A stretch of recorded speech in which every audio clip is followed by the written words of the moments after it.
Abdul Malik swims to earn his living, but he is not an athlete. At 9 AM every weekday, he wades through neck-high water with a tire tube around his waist, holding his shoes in one hand above the muddy river. This is what it takes Mr. Malik, a 40-year-old teacher, to get to the primary school in a village in Kerala, but he says seeing the eyes of his students makes it totally worth it. Hi everyone, today we are going to tell you about 10 moments that'll restore your faith in humanity. A train company has been stopping at a remote station for the past 3 years to pick up just one passenger. The company had initially planned to shut down the train station, which was almost unused, in 2012 due to its remote location. After investigating, it found that the line was used every day by the young girl, so the company committed to pick her up so she could go to school and come back home every day. Trains stop at the station based on the schoolgirl's timetable and pass by when she is on holiday or her classes are off.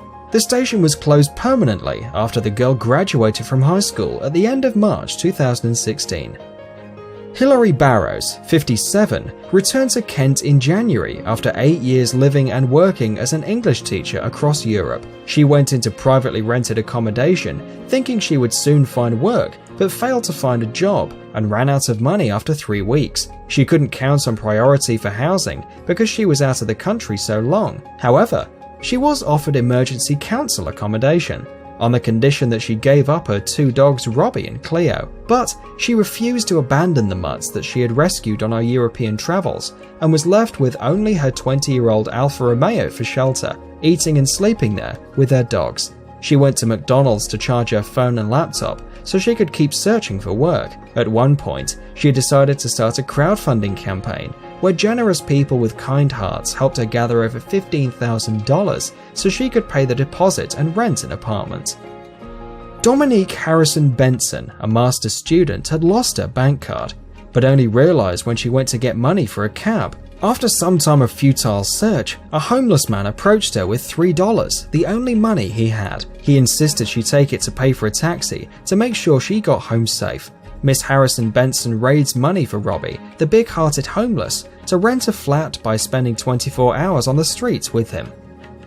A homeless man without a shirt was going in an almost empty wagon of NY Metro when a stranger witnessed maybe the most heartwarming scene in a month. A young man approached the homeless, took off his shirt and put it on his shivering body. After that, he gave him his wool cap and asked if he needed medical help. The homeless man confirmed it, and they left the wagon together a few stops later. This story sounds like the plot of a Disney cartoon. Mr. G the goat and Jellybean the donkey were separated after welfare officers seized the animals, as they were living in atrocious conditions. Despite being rescued at the same time, these 2 friends were sent to different sanctuaries, much to the disgust of the goat. Mr. G spent 6 days in the corner of his new pen, refusing to eat even the most tempting treats. The 10-year-old goat was depressed. Desperate to make him happier, the staff decided to track down Jellybean. One of the staff embarked on a 14-hour round trip to bring the donkey to the sanctuary and reunite the old friends. Within minutes of being reunited, Mr. G is back to his old self and even eats for the first time in 6 days, from the same bowl with his old friend. A few years back in India, the passengers of a passing train convinced the driver to stop in order to save a young elephant that had slipped from a railway embankment and got trapped in collapsed ground. The train stopped and passengers disembarked to help the animal out of its predicament. Although the elephant was frightened by its fall, it had not injured itself and happily escaped to his mother.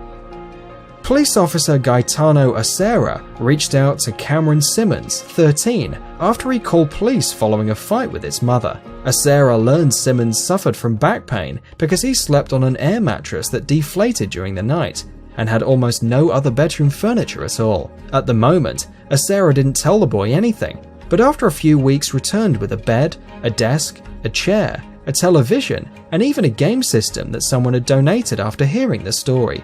Acera plans to come back in the future with more furniture. He also gave the kid something far more important: friendship. Despite having lost both his arms in an accident when he was very young, Chinese farmer Chen Xingyin has not allowed his disability to stop him from working hard and living a normal life. Using his extremely agile legs and feet, he takes care of plants and animals, as well as cooks for himself and his 91-year-old mother. When it's mealtime, he gives her food, holding the spoon with his mouth. A young male lion caught in a snare which slowly tightened around its neck as he grew older has been saved after a rescue operation was launched. The lion was first spotted trapped in the snare in Mikumi National Park in Tanzania back in 2009, but several attempts to rescue him failed. After 3 years, the cord had become so tightly wrapped around the lion's neck that he was left unable to hunt, and his gaping wound attracted flies and infection. The young animal would soon have been lying in agony in the African bush, facing certain death, if not for an operation to sedate him and cut away the electrical wire snare. The rescue ended a 3-year hell for the lion. As he grew over the last 3 years, the wire snare got tighter and tighter around his neck and was leading to a slow, agonizing death. By the time he was found, he was so weak that he was unable to hunt, but amazingly, he was being kept alive by the love of his brothers and sisters and his pride. They didn't kill him, as often is the fate of weak male lions, but instead, the siblings in the pride kept him alive by bringing him back prey they had hunted. The pride members kept protecting their injured relatives, even when help arrived. They were so eager to attack the vet team that they had to use jeeps to scare the furious lions and get to the sedated male.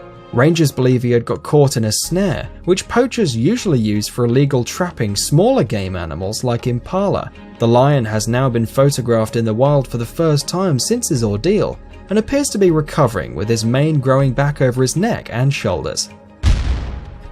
Do good and good will get back to you. See you soon.